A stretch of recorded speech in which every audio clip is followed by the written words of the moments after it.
Good morning बच्चों। आज हम लोग क्लास टेंथ का जो है कि सिलेबस जानेंगे कि क्लास टेंथ का जो है कि हमारा बोर्ड सिलेबस क्या है, हम लोगों को क्या पढ़ना है, हमारे बोर्ड का पैटर्न क्या है, कहाँ कहाँ से पाठ्य पुस्तिका से जो है कि प्रश्न आ रहे हैं।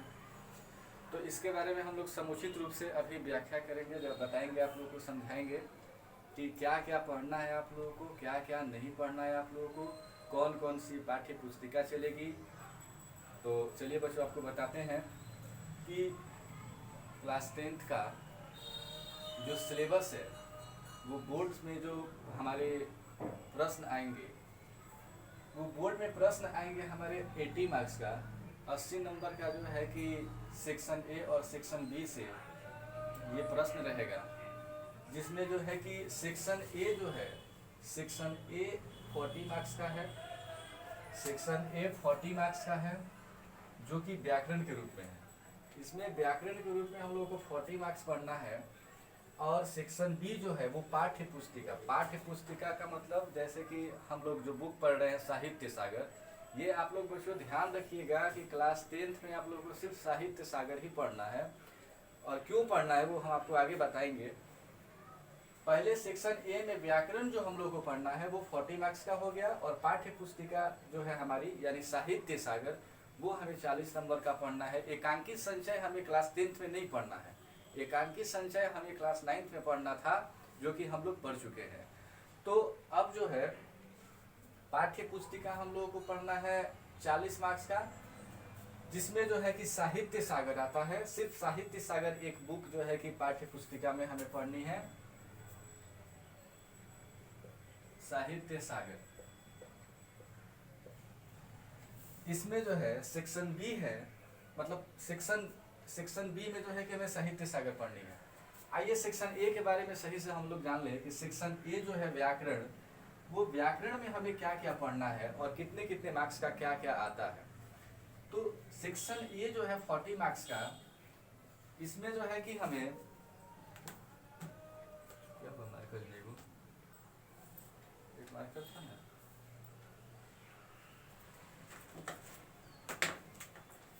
इसमें 40 मार्क्स जो है निबंध पढ़ना है। देखिए ये सब बहुत जरूरी है। निबंध जो है कि 15 मार्क्स का आपका आएगा, 15 मार्क्स का निबंध आएगा। लेटर जो आएगा 7 मार्क्स का आएगा। गद्यांश आएगा 10 मार्क्स का। और मिश्रित व्याकरण, मिश्रित व्याकरण कहने का मतलब कि जो हम लोगों ने क्लास 6 से पढ़ते हम लोग जो आ रहे हैं, संधि हुआ, समास हुआ, संज्ञा हुआ, विशेषण हुआ, क्रिया हुआ, पर्यायवाची शब्द हुआ, तत्सम हुआ, तद्भव हुआ, मतलब ये सब मिसलेनियस हो गया, जो कि हम लोगों ने क्लास 6 से लेकर के क्लास 10 तक पढ़ा है। तो ये सब जो है कि हमें मिश्रित व्याकरण में आएगा, 8 मार्क्स का ही रहेगा। ये सिर्फ 8 मार्क्स का रहेगा। तो आप लोगों के लिए सबसे ज़्यादा स्कोरिंग है। 40 मार्क्स जो सेक्शन ए है वो सबसे ज़्यादा स्कोरिंग है, क्योंकि आप लोग निबंध शुरू से लिखते आ रहे हैं, पत्र भी शुरू से लिखते आ रहे हैं, गद्यांश भी शुरू से लिखते आ रहे हैं, और मिश्रित व्याकरण भी पढ़ते आ रहे हैं। तो ये आप लोगों के लिए ज़्यादा ईजी रहता है। और ये मार्क्स कहीं नहीं जाने वाले हैं बच्चों, इसीलिए ज़्यादा इस पर ध्यान देना है। बहुत ज़्यादा अभ्यास करने की ज़रूरत है। निबंध बार बार लिखने की आवश्यकता है, क्योंकि 15 मार्क्स का है। पत्र हमें बार बार अभ्यास करने की ज़रूरत है, 7 मार्क्स का है। गद्यांश में बार बार अभ्यास करने की ज़रूरत है, 10 मार्क्स का है। तो ये नंबर हमारे कभी कटेंगे नहीं, ये नंबर मतलब कि कहीं जा नहीं रहे हैं। इसीलिए इस पर जो है कि आप लोग ज़्यादा अभ्यास करें, प्रैक्टिस ज़्यादा करें। तो ये आपका 40 मार्क्स जो है कि मतलब आपके लिए जो है कि सिक्योर हो गया। उसके बाद जो है कि सेक्शन बी में आइए।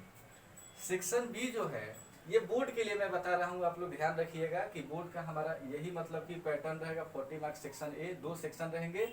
हमें कंपलसरी है कि सेक्शन ए को बनाना है। सेक्शन ए में कोई ये नहीं क्वेश्चन छोड़ना है, सारे प्रश्न का उत्तर आपको देना है। तो सेक्शन ए जो है कंपलसरी है। उसके बाद सेक्शन बी में जब आइएगा, तो सेक्शन बी में आप लोगों को क्या है कि 3 बुक से क्वेश्चन रहेंगे। मतलब उसमें सेक्शन जो होंगे वो 4 होंगे, ठीक है, लेकिन आपको किसी 2 ही सेक्शन से 4 क्वेश्चन बनाना है। फिर एक बार मैं आपको बता दे रहा हूँ कि आपको सेक्शन बी में 3 किताब से, 3 बुक से जो है कि प्रश्न रहेंगे, और 3 बुक से जो प्रश्न रहेंगे उसमें सेक्शन जो होगा 4 सेक्शन होगा बच्चों, कितने 4 सेक्शन होगा। और उसमें जो है कि हमें किसी 2 ही सेक्शन को टच करना है और 2 ही सेक्शन से हमें दोनों सेक्शन को मिला के हमें 4 क्वेश्चन बनाना है। एक क्वेश्चन 10 मार्क्स का रहेगा, यानी 4 क्वेश्चन 40 मार्क्स का हो गया। तो हम साहित्य सागर के बारे में इसलिए बता रहे हैं कि हम जब साहित्य सागर आप लोग को पढ़ाए हैं तो उसमें याद होगा कि उसमें 2 भाग है, एक गद्य भाग है और एक पद्य भाग है। तो उसमें जो प्रश्न रहेगा गद्य भाग से रहेगा, सेक्शन ए हो गया, मतलब सेक्शन बी का उसमें जो है कि सेक्शन ए हो गया गद्य भाग, दूसरा हो गया पद्य भाग सेक्शन बी, तीसरा सेक्शन सी हो गया एकांकी संचय, और सेक्शन डी हो गया उसमें नया रास्ता। तो जो नया रास्ता सुषमा अग्रवाल का है वो तो हम लोगों ने 10th में नहीं पढ़ा, तो उससे हमें उससे एक भी क्वेश्चन नहीं बनाना है। नया रास्ता सुषमा अग्रवाल का नहीं पढ़े तो वो जो है कि हमें उसको छूना ही नहीं है, उससे एक भी क्वेश्चन। उसके बाद जो है कि फिर हम लोग जो पढ़ रहे हैं एकांकी संचय हम लोगों ने पढ़ा 9th में, तो हमें 10th में एकांकी संचय हमने नहीं पढ़ाया, तो एकांकी संचय भी आपको उससे भी प्रश्न नहीं बनाने हैं। आपको सिर्फ साहित्य सागर से 2 भाग होंगे, एक गद्य भाग और एक पद्य भाग, ठीक है। तो इस गद्य भाग और पद्य भाग को ही सिर्फ आपको पढ़ना है साहित्य सागर में, और इसी से रिलेटेड प्रश्नों का उत्तर आपको देना है। तो आपको हम समझाने के लिए बता दें, और सबसे महत्वपूर्ण बात बच्चों ये ध्यान दीजिए यहाँ पे कि यहाँ पे जो ये जामुन का पेड़ है, ये जामुन का पेड़ जो है कि अब सिलेबस से बाहर हो गया है, इससे प्रश्न नहीं आएंगे, इसे हमें पढ़ने की जरूरत नहीं है। आप लोग ध्यान दीजिएगा कि ये जामुन का पेड़ है, इसे हमें पढ़ने की आवश्यकता नहीं है क्योंकि ये सिलेबस से हटा दिया गया है और ये हमारे सिलेबस में अब नहीं है। तो इसलिए हम लोग मतलब बोर्ड में इससे प्रश्न भी नहीं आएंगे, तो इसलिए जो है कि इस पे आप लोग ध्यान न देंगे। तो साहित्य सागर में आइएगा तो आपको साहित्य सागर से ही अगर 2 पार्ट आपको मिल रहे हैं तो उसी से 2-2 क्वेश्चन बना लेंगे तो 40 मार्क्स का हो जाएगा। आपको एक बुक भी फॉलो करना होगा, उससे जो है कि आपका तैयारी भी बहुत अच्छे से होगा। तो इसलिए गद्य भाग जो है उससे अगर आप 2 क्वेश्चन बनाते हैं और पद्य भाग से 2 क्वेश्चन बनाते हैं तो दोनों मिला के हो गए 4 क्वेश्चन, और 4 क्वेश्चन हो गए कितने मार्क्स के, 40 मार्क्स के हो गए। तो आपको मतलब कोई तीसरा टच ही नहीं करना है, मतलब ये ध्यान रखिएगा कि हमको 3 सेक्शन टच नहीं करना है। सेक्शन बी में 3 सेक्शन नहीं टच करना है, बस 2 ही सेक्शन से 4 क्वेश्चन बनाना है। आप एक सेक्शन गद्य भाग से 2 क्वेश्चन बनाइए या पद्य भाग से 2 क्वेश्चन बनाइए, गद्य भाग से आप 1 क्वेश्चन बनाइए या पद्य भाग से 3 क्वेश्चन बनाइए। 3 1 4 हो गया, मतलब 2 का रेशियो रखिए या 1 3 का रेशियो रखिए या 3 1 का रेशियो रखिए, मतलब आपको 2 ही सेक्शन से 4 क्वेश्चन बनाने हैं, तीसरा सेक्शन को अटेम्प्ट नहीं करना है, ठीक है। और आपको ये चीज़ समझ गए।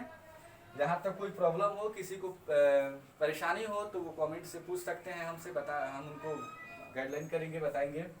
दूसरी है कि आपको फर्स्ट टर्म का सिलेबस बता देते हैं कि इस साल 2020 का जो फर्स्ट टर्म का सिलेबस है उसमें आपके प्रश्न क्या मतलब किन किन चैप्टर से प्रश्न आने वाले हैं।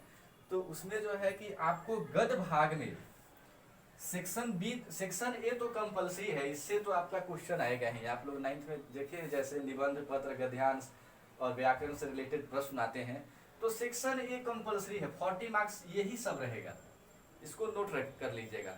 40 मार्क्स ये कहीं नहीं जाने वाला है, ये रहेगा ही। तो ये तो 40 मार्क्स आप लोग के लिए क्लियर हो गया कि 40 मार्क्स यहाँ से आने वाले हैं और यही सब आने वाले हैं। उसके बाद जो है कि आप साहित्य सागर बुक जो क्लास 10th में चल रही है, एक ही बुक चल रही है, उसमें जो 2 भाग है, पहला भाग गद्य भाग आता है। गद्य भाग में जो सेक्शन बी है उसमें जो है कि आपको फर्स्ट टर्म के लिए पार्ट 1 2 और 3, ये फर्स्ट टर्म का सिलेबस है गद्य भाग का, पार्ट 1 2 और 3। और उसी में जो पद भाग है, पद भाग का भी जो सिलेबस है वो क्या है, 1 2 और 3। ये हम सिर्फ बताए हैं बच्चों, ये इस साल 2020 के लिए जो है